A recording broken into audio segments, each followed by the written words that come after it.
Hello and welcome to my YouTube channel.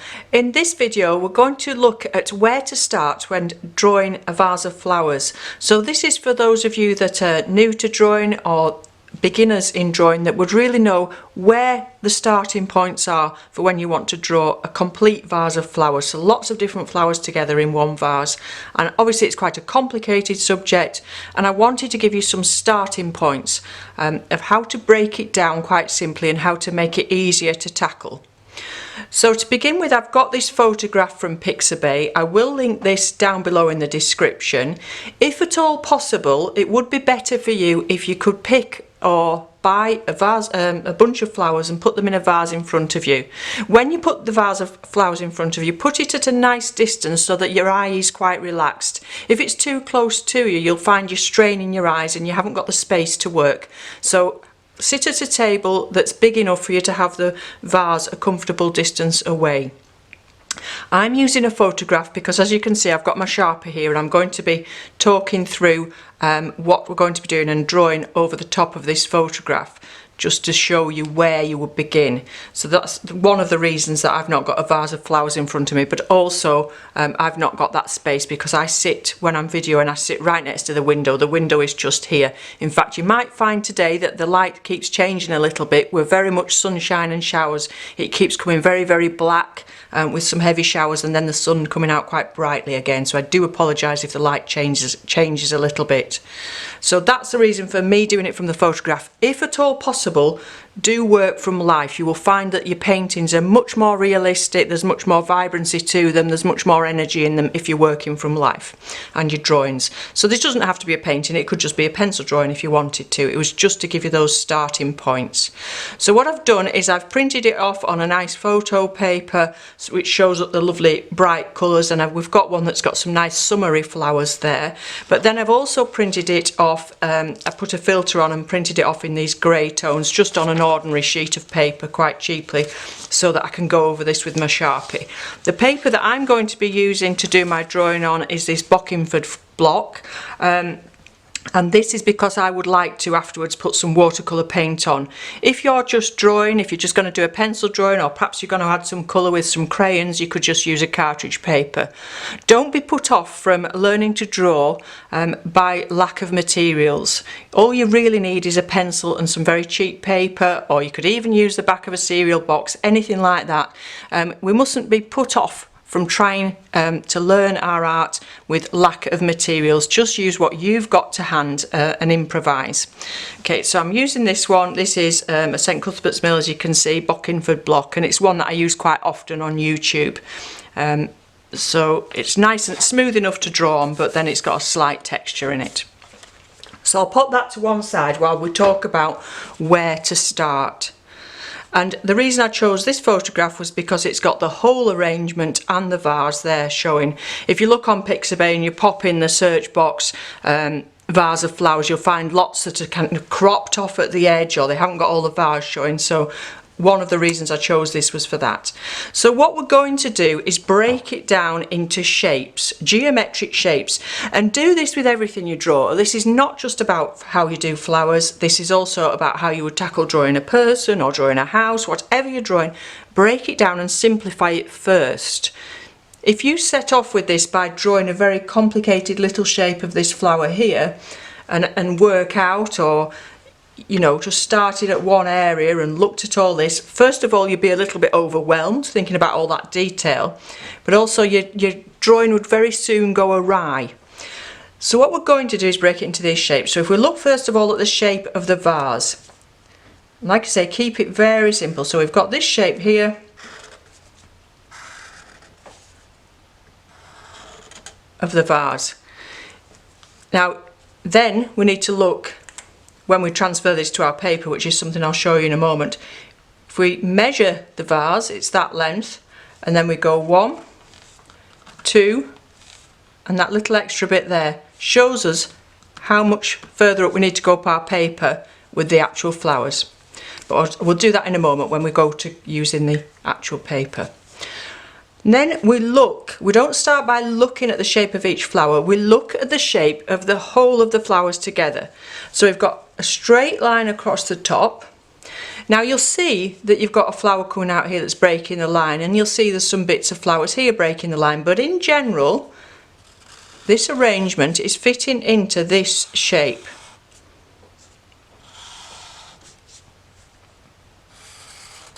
So if you put these two shapes, the one of the vase and the one of the flowers, onto your paper that you're beginning with, you won't be running out of paper. You won't be setting off drawing here and then finding by the time that you're drawing this flower that you've run out of paper, because you've got that shape on there ready to place those objects into. You can also look at this stage at where the table's coming, and it's nice to have a table there just to ground the vase and not make it look like it's floating in midair. Whether or not you do all this detail down here of all these flowers is entirely up to you. You might just want to simplify it and just do the flowers that are in the vase. So I've just popped my Sharpie to one side and I'm going to start doing these shapes onto my piece of paper. You'll see that I've done a margin. It's always helpful to do a margin. It gives you space to try out your colours, and it also helps when you come to frame your work that you're not gone right up to the edge with your paint. So to begin with, we want to decide how much gap we want to leave here. Do we want to make this exactly the same size? Do we want to make it a little bit bigger? I think for the purposes of this, it's probably easiest to keep it exactly the same size, but I want to lower it a little bit. If we look here, we've got a lot of space there and not so much there. So it might be nice just to set off a little bit further down than we have here. So maybe around here somewhere. So if we look at the length of that, it's around that kind of length. So put that there. Don't forget, a lot of these lines are going to be erased later on, and then we'll look at the length of these ones and the angle, and you'll see that that's coming to about there somewhere, and the same on the other side, and then across. So we've got that shape there. Actually, that looks a little bit too wide. I think it's the angle that's wrong, not the actual measurement. Let's just look at that. So check your measurements. Yeah, it wants to be a little bit narrower and a little bit sharper angle. Okay. And then we'll look at these lines. So around about that to about there somewhere.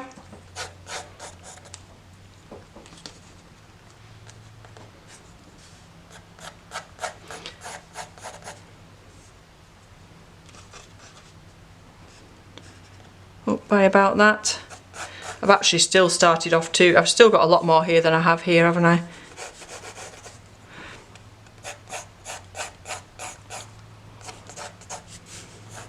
Okay. So it's much easier to do your measurements from the photo than it would be if it was in front of you. But if it's in front of you, just sit there and look. The main thing about doing a measurement with a pencil like that, when you're looking at something in front of you, is that you don't alter your body position or your arm position. Your arm has to be at the same, either outstretched or bent, whatever it is, it has to be the same for each measurement, otherwise you'll find that going wrong. So again, I think this is perhaps not quite sharp enough here. And this is a little bit narrower at the top because that's coming more like that. But you know, this doesn't have to be exact. This is just to help us with that guideline of where this arrangement's going to fit, and then you've got your table going out. Like I said, I don't know why I've not adjusted that like I said I was going to, but never mind. So we don't need to worry about that. Okay, so that's the starting point, is to look for those big geometric shapes and put them down and then work within those. So I'll pop that to one side and we'll come back to this. Then you need to go with the flowers and look at where the flowers are going. So in this one, it's easier to see on the coloured one actually. In this one, the main focal point of this, and it's a nice flower arrangement. These haven't just been dumped in the vase, they've actually been arranged rather nicely. Is that you've got this big focal point here of this sunflower, and then you've got the other sunflower slightly higher up. So this is weight in the arrangement. You've got that nice weight in the bottom of the arrangement, and then these smaller flowers around the edges. So you would start with this one, and if you look at this, it's, you know, the centre of it is just inside the vase there up here. So line things up as you go. So if you've got your arrangement in front of you, look at where the flower is in relation to the vase or in relation to these points here, and then you can start and draw it. So what you would do with this sunflower, this main one here, it's facing us. It's completely facing us, which makes it very easy to draw. So first of all, put the outside petal circle in. You've got one in front of it here actually, so don't forget you've got a little flower coming here, so you don't want to be overlapping, but you know, we'll just leave that one there for the moment. And then the inside. These are all pencil guidelines. These aren't what you're going to be actually firmly sticking to later on. Obviously some of this will be erased later on, but this is going to help you position everything, because all the other flowers can go in amongst these sunflowers once you've got them in the right place. And then this one isn't facing us, it's slightly away, and I have done other videos in the past about the importance of ellipses, and this is what we call an ellipse, is when you have a circle, because we know it's a circle, it's a circular flower, but it's to one side, so the shape that you're making is like a squished circle, if you like somebody sat on it, and that's what we call an ellipse, and that gives us the impression that it's to the side there, and then there. And can you see how this side here is much shorter than this side here? And that's because of the angle of it, and also because the petals on this side are slightly curled up because this blue flower is squishing them out of the way. So be very observant when you're looking at things, thinking why is that not just the same each side? Because if you let your brain fill in the blanks and don't use your eyes, because this is what we need to do with drawing, is really use our eyes and not let our brain override it, is look why that's happening, and look about the fact that these petals are squished by this blue flower. Really observe, and that the curls, these are coming towards us slightly, they're not just static, there's a lot of movement in these lovely petals here, and that's all kind of thing that you can get in later on. And then look at the next size down of flowers. So I think they're probably some kind of frilly carnation here, and we've got one here, we've got one here, and again look at the shapes of them and how much of that flower we're seeing, whether you're just seeing the top as in this one, or whether they're facing straight on. This one here is a little gerbera, I think, and that's facing straight on, and we've got another little gerbera here which is quite a different shape because we're seeing it from the side. So that's your next stage. Your first stage is to get those big geometric shapes in, and then put your next geometric shapes within that. So obviously the flowers themselves. So here, like I said, we've got things breaking the line, but with this flower, don't start doing all those fluffy little bits. Start by thinking where's it positioned, and do that with all of them as we go along. We've got a poppy here, and at some point you get to the stage where you don't need to do more of this, because some of these little ones will all be filled in at the end, because you've got, if you get these in the right position, these big ones, it's very easy then later on to put the little ones in the gaps there, because you'll know that they're in the right place because these are in the right place, if that makes sense. Okay, so I'll go ahead now and get my paper and put some of these shapes onto that. Okay, so this is very easy for me now because I've got this right here. You won't have this there, you'll have the arrangement in front of you, and you need to look at where that first sunflower is lining up, or whatever flower it is that you have in front of you. Pick out the biggest shapes first and put those where they are. But also don't forget that when you've finished this painting,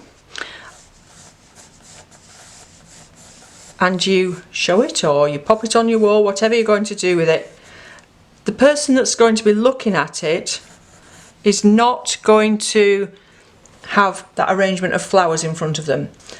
So they're just going to see a pretty painting of some flowers. They're not going to think, oh well, that carnation was actually slightly that way, are they? It's getting the impression of the whole thing. So if you're a little couple of millimetres out with the positioning of one particular flower, it's really not going to matter. What does matter is the scale. So obviously a little tiny daisy flower is not going to be as big as a sunflower. So you need to get the scale right. You have to have this one big and obviously your carnation is a lot smaller than your sunflower, so that is important. What's less important is the fact that you have got one less petal on there than the photograph, because nobody's going to notice that. And again, what's less important is all these stems, things like that. You don't need to look at every single one. So although we're not looking at every single stem and getting ourselves in a stew about where they're crossing and things, if we just do them all like this, it looks very unrealistic. We need to have some crossing, we need to have some branching. You've actually got a little flower down here as well. So crisscross them, wiggle them, otherwise they're going to look very static. Okay, and then as we go on, we've got these ones that are breaking the lines here, and then some more little flowers on the outside. And you've got another poppy here, things like that. So you can carry on and carry on. But then there will become a point where you need to stop doing your guidelines and start actually working on your drawing. Like I said before, you don't really need to put a guideline. You don't need to put a guideline in for every little flower and every little bit of leaf and stem. You just need those main blocks. So when you start to add your detail, you've got that guideline there, so it's then very easy to think, well, this is where this petal goes, and just work round. Look at how they are bending outwards, and if you actually look, this one is very easy because they're all just going around like a clock, but here, like I say, you've got that edge nearer that side, and these are much bigger. Some of them are much more separated, some are bigger, and you get a bit more life in it then when you've got some that are sort of kept over. So spend a bit of time doing all that. Okay, so that's really the purpose of this video, was to show you where to start. I'm going to carry on now and do much more detail in this, and I'm actually going to do it with a pen, and then once I've finished my pen drawing I will erase all these lines for you. So I'm not really going to talk through the painting of it. I will add a dash of colour at the end, and I'll put that at the end of the video. But there are a few things you need to think about when you're looking at this if you do want to come to paint it, but also when you're doing this initial drawing as well. Try and, decipher what's what. This comes back to what I said at the start. Really look at what's in front of you, use your eyes, and the more you look, the more you see. So if you do the same picture over again 2 or 3 times, you will see more things that you hadn't noticed. So we've got a lot of shadow here and some shadow here, so it could be easy to confuse the shadow from the actual flowers. So just make sure you're not drawing these as flowers. These are shadows in the background here. If you come to paint it later on, you want to sort of observe these shadows, or you might want to completely get away with it, just do it on a white sheet of paper and not have any background. So you can change that, and like I said before, you don't have to put all this here. Again, that's entirely up to you. Think about the stems going down into the water. It's a glass vase, we can see through it, so we do want to have the colour extending down into the water, and you can actually see the edge of the water there. So you could use something like a masking fluid to mask out these little lines here where it's white, where it's picking up the light and the water. And actually it's such a breezy, summery arrangement of these very pretty summery flowers that you can imagine butterflies and bees and things like it. You perhaps want to go with a looser painting style. So think about your painting style compared to your subject that you're doing. You might want to allow the colours to blend into each other. And if we look at the colours, we've got, this is a very, the orange here is a very red orange. I think partly that might be the lighting of the photograph, but if you use the same red there to mix with your yellow to make that orange as the red that you use here, you're going to make a more harmonious painting. So we've got a purpley colour here, we've got some purples. Again, you could use the same red mixed with a blue to make this, and then it's all going to meld together. Okay, so just have a go at using very few primary colours to mix these colours, because they're all either primary or secondary colours here. They're very simple colours to achieve. And look at the contrasts. So very, very dark in here, where there is no light getting underneath these flowers. So we've got very white light areas, bright areas on the edges of the petal compared to these very, very dark contrasts and everything in between. So by not being afraid of going very, very dark, it's going to give you a lot more contrast and make these pop out more. So don't be afraid to go too dark. That's almost black. So make sure you get those darks in as well. So I'm going to carry on now and do this in ink, as I said. This is a Unipin fine liner, so it's water and fade proof, so it's going to be fine if I want to paint over it later on. And it's a size 0.1, which is quite a fine, small pen, but we've got such a delicate subject and all those little stems and little bits and bobs, we don't want a big, heavy pen. You, of course, can carry on and do all this in pencil and then just carefully erase the lines that you don't want afterwards. And you'll perhaps be a little bit more tidy than I am with your guidelines. So just make sure you have a nice eraser that isn't going to damage your paper, and that's something you can check beforehand. So I'm going to go ahead with this. How much detail you put in is entirely up to you.